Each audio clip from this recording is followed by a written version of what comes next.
Calaroga Shark Media. Hello, I'm Johnny Mac with your daily comedy news. The Emmys are tomorrow night, which means, for me, I can't finish off Monday's show until like halftime of Sunday Night Football when I jump in my office and put a new top on Monday's episode. I don't like working that way. I like working a little in advance. You know what I'm saying? Yes, the Emmys. Here are the nominees for Best Comedy Series. They are Abbott Elementary, The Bear, Curb, Hacks. The Bear is not a comedy. Stop. Curb, Hacks, Only Murders in the Building, Palm Royale from Apple TV+. Remember that? Reservation Dogs, What We Do in the Shadows. Let's see. I'm going to give a Lifetime Achievement Award to Curb. Not sure it deserves it for the recent seasons, but that's how things work sometimes. Best Actor in a Comedy Series. Matt Berry, What We Do in the Shadows. Larry David, Steve Martin for Murders. Martin Short for Murders. Jeremy Allen White for non-comedy The Bear. DeFaro Woon Atai for Reservation Dogs. Let's see. Lifetime Achievement Award to Larry David is my vote. Best Actress in a Comedy Series. Quinta Brunson for Abbott. Ayu Edebiri for non-comedy The Bear. Selena Gomez for Murders. Maya Rudolph, Loot. That's an Apple TV Plus thing. Gene Smart, who I'm going to give it to for Hacks. Kristen Wiig, Palm Royale. Best Supporting Actor in a Comedy Series.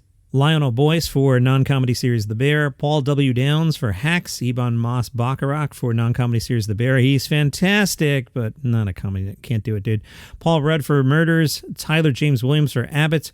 Bowen Yang for SNL. I don't like any of the choices there. Can I hand in a blank ballot? I don't get a vote anyway. I don't know. Vote for if you want. Best Supporting Actress in a Comedy Series. Carol Burnett, Palm Royale.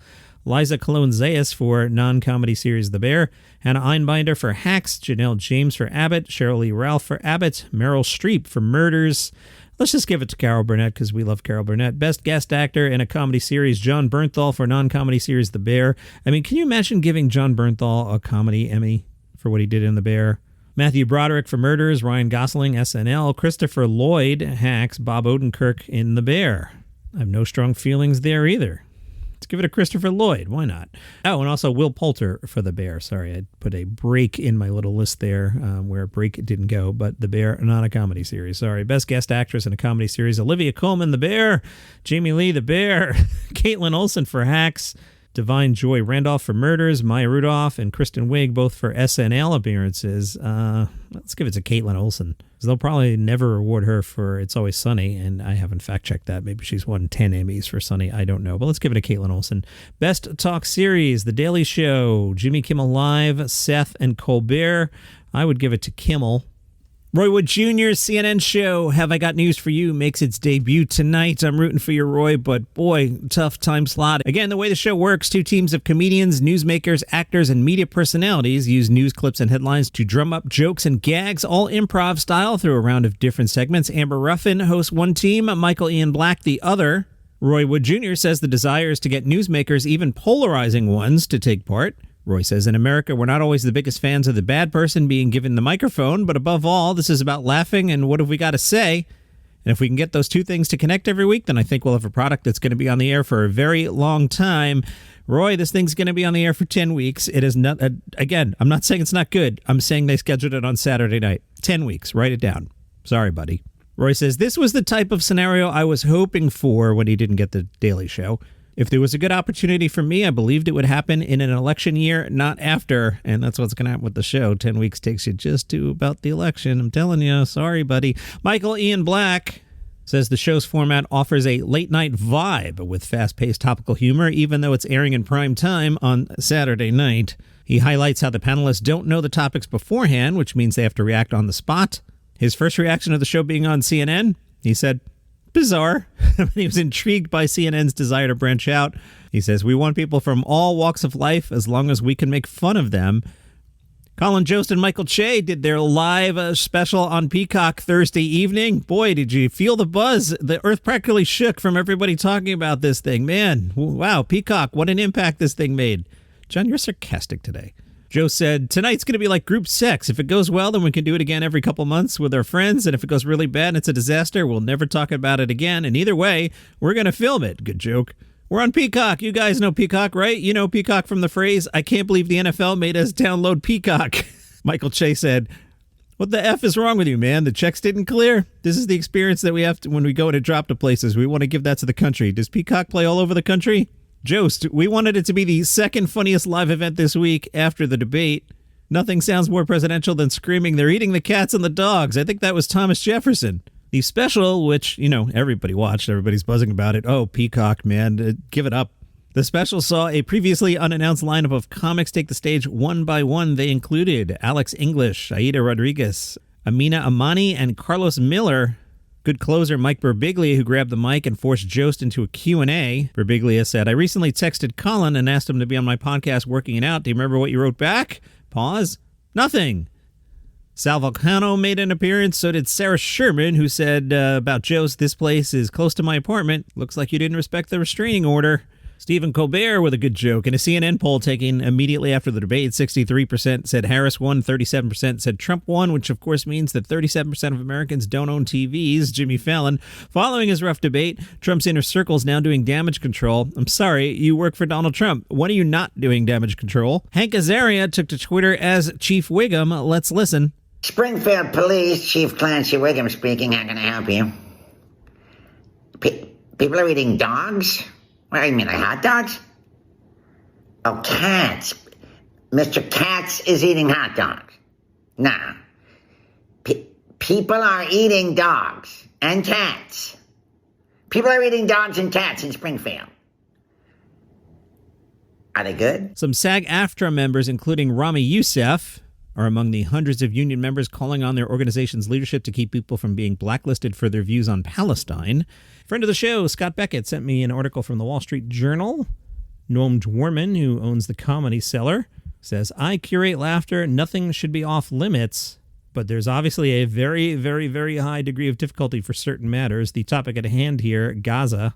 Noam says, "The Israel-Palestine war, maybe more than any issue in my lifetime, has been really something that people have not found a way to really joke about and totally get away with." In June, he had to refund a large party's check because a comedian made an offhand joke about the war. Nothing anybody would think was offensive, but people are so sensitive on the subject they complain, and I gave them their money back. He says most comedians are staying away from it. The few that have tried are not really succeeding. One comedian who is an exception to that, Andrew Schultz.